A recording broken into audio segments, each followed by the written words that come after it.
লখিমপুৰৰ বিধায়ক মানৱ ডেকা ডাঙৰীয়াই মোক ফোন কৰিছিলে, মোক তেখেতে শুভেচ্ছা দিছে, ময়ো শুভেচ্ছা দিছোঁ। আৰু তেখেতে মোক কৈছিলে যে এবাৰ CM ছাৰক এবাৰ তুমি দেখা কৰিবা। কিন্তু মই ফোন তেখেতক কৰি থাকিলেও মই কেতিয়াবা নুঠাওঁ। এদিনা কৰিলে তেখেতে শুভেচ্ছা দিছে, ময়ো শুভেচ্ছা দিছোঁ। ভাল মোৰ লগত তেখেতৰ ৰকিবুল হুছেইন ডাঙৰীয়াৰ লগতো ভাল। আৰু হিমন্ত বিশ্ব শৰ্মা ডাঙৰীয়া যেতিয়া কংগ্ৰেছত আছিলে তেখেতলোকৰতো মোক খুব ভাল আছিলে। মই দুবাৰ বিফল হৈছিলোঁ, মানুহে মোক হাঁহিছিলে, ভেঙিচলি কৰিছিলে কোনোবাই ফেচবুকত। তথাপিতো মই এইবিলাক ভূক্ষেপ নকৰিলোঁ, মই কাম কৰিলোঁ। আজি ৰাইজে মোক হিয়া উজাৰি মৰম কৰিছে। হয়, ৰকিবুল হুছেইনৰ লগত মোৰ যথেষ্ট ভাল আছে, কাৰণ বিপদৰ সময়ত তেখেতে মোক যথেষ্ট দিহা পৰামৰ্শ দিয়ে। সেইটো তাৰ বেয়া পাবলগীয়া কথা নাই। ইমান এজন ভাল ৰাজনীতিবিদৰ লগত থাকিবলৈ পালেতো ভালেই লাগিব। কৈৱৰ্ত সম্প্ৰদায় মানে গম পালেই আৰু ভূপেন হাজৰিকাৰ তেজ মুগাত আছে, নহয় জানো? তাৰপাছত মোৰ মানুহগৰাকী ব্ৰাহ্মীণ সম্প্ৰদায়ৰ মানুহ, তাকে আমি এতিয়া হিন্দু নহয় নেকি? সমষ্টিটো বদনাম আছিলে বুলি কৈ থাকে আপোনালোকে, কিন্তু সমষ্টিটোত যে ডক্টৰ ভূপেন হাজৰিকাই প্ৰতিনিধিত্ব কৰিছে সেই কথাটো নকয় আপোনালোকে। ডক্টৰ ভূপেন হাজৰিকা ডাঙৰীয়াই এই সমষ্টিটোৱে প্ৰতিনিধিত্ব কৰিছিলে। কিন্তু এইবাৰ যিটো সমষ্টিৰ কথা কৈছে সেইটো আচলটো আপুনি কোৱা মতে নহয়। ইয়াত 90,000 ভোট লখিমপুৰৰ পৰা সোমাইছে, য'ত পূব তেলাই, ঘোনাসুতি এনেকৈ বহুত 9টা পঞ্চায়ত গৈছিলে নাওবৈচা নতুনলৈ। আৰু ঢকুৱাখানাৰ পৰা এটা সমষ্টি গৈছিলে, এটা পঞ্চায়ত, আৰু বিহপুৰীয়াৰ পৰা 2টা পঞ্চায়ত আহিছিলে। পুৰণা নাওবৈচা যিটো ভৰতনৰহে প্ৰতিনিধিত্ব কৰে তাৰ পৰা মাত্ৰ 4টা পঞ্চায়তহে আহিছিলে। কিন্তু গোটেই ব্লেমটো ভৰতনৰ ডাঙৰীয়াক দি থৈ দিলে। কিন্তু কাম কিন্তু লখিমপুৰৰ পৰা যোৱাখিনিতো নহ'লে, ঢকুৱাখানাৰ পৰা যোৱাখিনিতো নহ'লে, বিহপুৰীয়া যোৱাখিনিতো নহ'লে। কিন্তু মানে বদনামৰ ভাগি অকলে পালে, কাম কিন্তু কোনেও নকৰিলে। সেইকাৰণে চৰকাৰখনো দায়ী, আৰু সেই 4জন বিধায়ক আৰু 3জন বিধায়কো দায়ী যি কাম নকৰিলে। ভাল মোৰ লগত তেখেতৰ ৰকিবুল হুছেইন ডাঙৰীয়াৰ লগতো ভাল। আৰু হিমন্ত বিশ্ব শৰ্মা ডাঙৰীয়া যেতিয়া কংগ্ৰেছত আছিলে তেখেতলোকৰতো মোক খুব ভাল আছিলে। কিন্তু তেখেত যেতিয়াৰ পৰা আমাৰ দলৰ পৰা গ'ল তেতিয়াৰ পৰা ধৰক মোৰ যোগাযোগ নাই। কিন্তু তেখেতৰ প্ৰতি মোৰ বেয়া ভাৱ নাই, আৰু তেখেতেও মোৰ প্ৰতি বেয়া ভাৱ নাই। মই চাওঁ লখিমপুৰত গ'লে মোৰ কথাটো 20 বছৰৰ পৰা চিনাকি, মোৰ কথা বেয়াকৈ কৈ নাহে। কিন্তু কথাটো এইটোৱেই যে আমাৰ আইডিঅ'লজিকেল ক্লেছ আছে। মই কংগ্ৰেছৰ আইডিঅ'লজিক বিশ্বাস কৰোঁ, তেখেতলোকে বেলেগ এটাত বিশ্বাস কৰিছে। কিন্তু তাৰ মানে এইটো নহয় যে কি কয় মই ৰকিবুল হুছেইনৰ ঘনিষ্ঠ, কথাটো বোলে কৈ থাকিব। হয়, ৰকিবুল হুছেইনৰ লগত মোৰ যথেষ্ট ভাল আছে, কাৰণ বিপদৰ সময়ত তেখেতে মোক যথেষ্ট দিহা পৰামৰ্শ দিয়ে। সেইটো তাৰ বেয়া পাবলগীয়া কথা নাই। ইমান এজন ভাল ৰাজনীতিবিদৰ লগত থাকিবলৈ পালেতো ভালেই লাগিব। এতিয়াই পাতকচোন। অশোক সিংঘাল ডাঙৰীয়া খুব জ্যেষ্ঠ ৰাজনীতিবিদ, তেখেতৰ প্ৰতি সন্মান আছে। কাৰোবাৰ আৱেগৰ লগত বা কাৰোবাৰ পতাকাৰ লগত তেখেতে ৰাজনীতি নকৰিলে ভাল পাওঁ।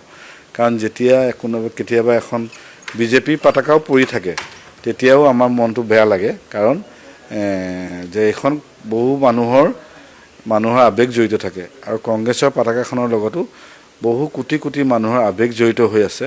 আৰু এই পতাকাখন আমি এতিয়া কংগ্ৰেছীয়ে বনোৱা নহয়, এই পতাকাখন বনাইছিলে উমেশ চন্দ্ৰ বেনাৰ্জীক ধৰক পৰা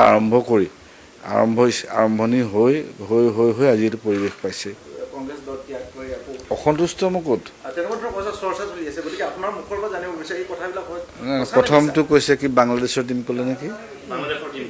অঁ, কিয় ক'লে সেইটো? কাৰোবাৰ লগত ৰিজাইছে বুলি ক'লে যে, কাৰ লগত ৰিজাইছে? কিবা মই মিয়া নহয় নহয়।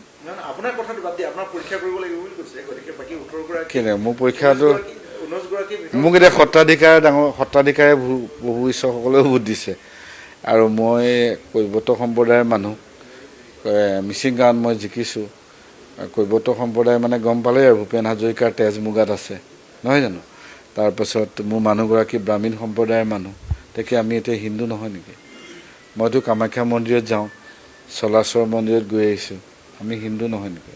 এনেকুৱা কথা মুখ্যমন্ত্ৰী মহোদয়ে ক'লে শোভা নাপায়। আৰু এনেকুৱা তেখেতৰ মুখ্যমন্ত্ৰী, মোৰ আকৌ পিতৃত্বৰ পৰিচয়টো হেৰি কৰিব নালাগে। মই দেউতা বুলিহে কৈছোঁ, পিতৃ বুলি কোৱা নাই নহয়। নিজৰ দেউতা বুলি নকয় জানো? মই দেউতা বুলি নামাতে বেলেগক। অসমীয়াতো মাতে নহয়, গাঁৱৰ দেউতা, অ' দেউতা কোনফালৰ পৰা আহিলে, কয়নে নহয়?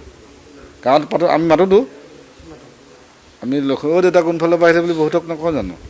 মই আপোনাক কৈছোঁ যে চৰ্চা হৈছে বুলি মই গম পালোঁ এতিয়া আপুনি ক'লে। কিন্তু মোৰ বহুত আশা নাই, আৰু মই মানে MLA হ'ব লাগে বা মন্ত্ৰী হ'ব লাগে বুলি এনেকুৱা আশা নাই। মই ভাবিছিলোঁ যে যিহেতু ৰাজনীতি কৰিছিলোঁ, ৰাইজৰ ওচৰত গৈছিলোঁ, হাৰিছিলোঁ, মানুহে কিছুমানে মোক হাঁহিব ল'লে মই তেতিয়া ভাবিলোঁ যে মই জিকিব লাগিব। এতিয়া মই জিকিলোঁ, এতিয়া ৰাইজৰ হৈ মই কাম কৰিম আৰু ভগৱানে আৰু য'লৈকে টানি গৈ থাকিম আৰু। কিন্তু মই এটা কথা স্পষ্ট কৈছোঁ যে মই কোনো কাৰণে মই কংগ্ৰেছৰ পৰা আঁতৰি নাযাওঁ আৰু মই কংগ্ৰেছ কৰি থাকিম। আৰু বিজেপি যদি তেখেতলোকে মাতিছে মই তেখেতলোকক ধন্যবাদ জনাইছোঁ, কাৰণ তেখেতলোকে মোক তেখেতলোকে যোগ্য বুলি ভাবিছে। কিন্তু মই এইটোও কৈছোঁ যে মই কংগ্ৰেছৰ এজন সদস্য হিচাপে আজীৱন থাকিম। বিপৰ্যয়টো মানুহৰ জীৱনত থাকে, কাৰণ বহুত থাকে। এতিয়া হ'ব পাৰে একো নাই, মানে হয় AGPতো বহুত বিপৰ্যয় হৈছিলে 15 বছৰ, তাৰপাছত আহিলে বিজেপিতো 5টা বিধায়কৰ পৰা গৈ পিনে আজি চৰকাৰ গঠন কৰিছে। এনেকুৱা হয়, ৰাজনীতিত এইটো হয়, মানুহৰ জীৱনত হয়। সকলোতকৈ শক্তিশালী বস্তুটোৱে আমি দেখি থকাৰ ভিতৰত সূৰ্য নহয় জানো? সূৰ্যই সকলোতকৈ শক্তি মই যি দেখিছোঁ এতিয়া, আমি দেখি থকা মানে ভগৱানকতো দেখা নাই, কিন্তু দেখাত সূৰ্যই শক্তিশালী। কিন্তু সূৰ্যওতো আন্ধাৰ গৰ্ভত 12 ঘণ্টা লুকাই থকাত দেখি থাকোঁ। সেইকাৰণে হয় এইটো বিপৰ্যয় হয়, কিন্তু তাৰ মানে এইটো নহয় শেষ নহয়। তাৰ মই নাভাবোঁ তেনেকৈ, কিন্তু মৰম দিয়াত অলপ বেছি কম হৈছে। অসমৰ ৰাইজে তেখেতলোকক অকণ বেছিকৈ মৰম কৰিছে, আমাক কমকৈ মৰম কৰিছে, সেইটোৱে আৰু বেলেগ কথা নাই। আমাক এটা দিন আহিব আমাক বেছিকৈ মৰম কৰিব, তেখেতলোকক কমকৈ মৰম নাই এনেকুৱা অহা নাই। সেইটো নাই মাজতে মই জিকাৰ পাছত এই কেইদিনমানৰ আগতে মানে আমাৰ লখিমপুৰৰ বিধায়ক মানৱ ডেকা ডাঙৰীয়াই মোক ফোন এটা কৰিছিলে। এনেই মই ফোন তেখেতক কৰি থাকিলেও মই কেতিয়াবা নুঠাওঁ।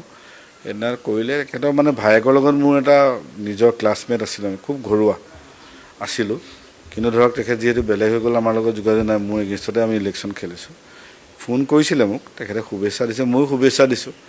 আৰু তেখেতে মোক কৈছিলে যে এবাৰ CM ছাৰক এবাৰ তুমি দেখা কৰিবা। মই তেখেতে হানা কোৱা নাই যে যদি MLA হওঁতো কেতিয়াবা CM ওচৰত যাবই লাগিব, নহয় জানো? কিন্তু তাৰ মানে এইটো নহয় যে মই বিজেপিত জইন কৰিম। আৰু এইটো ৰাইজক আপোনালোকেও এইটো অপপ্ৰচাৰ নকৰিব। মই আপোনালোকক একদম নিশ্চিতি কৰি দিছোঁ যে মই কোনো কাৰণতে মই নাযাওঁ, কাৰণ মোৰ আৰু পাবলৈ একো নাই। মই যিটো পাবলৈ পাই গ'লোঁ। MLA হ'বহে লাগিছিলে। MLAটো এইটো কথা হ'ব লাগিছিলে, মই অসমৰ নতুন প্ৰজন্মক এটা কথা ক'ব খুজিছিলোঁ যে বিফল হ'লে মানুহে ভয় খাব নালাগে। মই দুবাৰ বিফল হৈছিলোঁ, মানুহে মোক হাঁহিছিলে, ভেঙিচলি কৰিছিলে কোনোবাই ফেচবুকত। তথাপিতো মই এইবিলাক ভূক্ষেপ নকৰিলোঁ, মই কাম কৰিলোঁ। আজি ৰাইজে মোক হিয়া উজাৰি মৰম কৰিছে। কাৰণে বিফলতাৰ পাছত সফলতা আছে। যেনেকৈ আন্ধাৰৰ পাছত পোহৰ আহে, ৰাতিৰ পাছত ৰাতিপুৱা আহে, সেইদৰে বিফল হ'লেও ভয় খাব নাই। যি বিফল হৈ ভয় খায় সি কিন্তু বিপদত পৰিব। সেইকাৰণে যিমান ডাঙৰ মহান ব্যক্তিৰ যিবিলাক মই দেখিছোঁ, জেক মাকে ফ'ল' কৰোঁ বা যিমান ডাঙৰ মহান ব্যক্তি আমাৰ আমেৰিকাৰ ৰাষ্ট্ৰপতিৰ কথা আব্ৰাহিম লিংকনৰ কথা পঢ়িছোঁ, মই দেখিছোঁ যে যেতিয়াই বিফলতা আহে তেতিয়া খালি সহযোগে থিয় দিব লাগে, থিয় দিলে সফলতা আহিব। এইটোৱে মোৰ নতুন প্ৰজন্মৰ প্ৰতি আহ্বান। ভয় খাব নালাগে, যিমানেই বিপদ নাহক সহযোগে যুঁজিব লাগে আৰু সফলতা আহিবই।